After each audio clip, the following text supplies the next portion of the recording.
ए आई, हा बोल. तुमच्या शाळेत इंग्लिश कसं शिकवायचं सांग ना. आमच्या शाळेत काय लय सगळ्या पद्धतीनं माय. हं.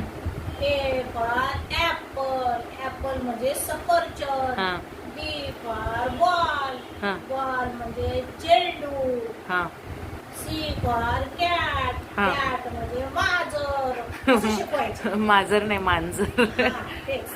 हा. अच्छा. आणि एक दोन कसे शिकवायचे दाखव ना. आणि सांग. हा. हे सांगते का? हं. हे बघ, असा गोल काढला की त्याला अशी रेष बांधली की एक. हं.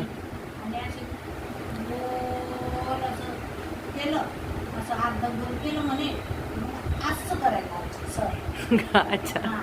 आणि असे गोल आणि असे गोल केले की हं. मग पुसायला लावायचे. मग त्याले 3 हा. आणि 4 असे असं असं केलं की आणि हे पुसलं हा. की मग झाले 4. अच्छा. असं करून मग 4 हा. असे शिकवायचे. हा. कोण कोण शिकलं बरं माझ्यासारखं असं शाळेमध्ये? त्यांनी मला कमेंट करून सांगा बरं, नक्की. हा.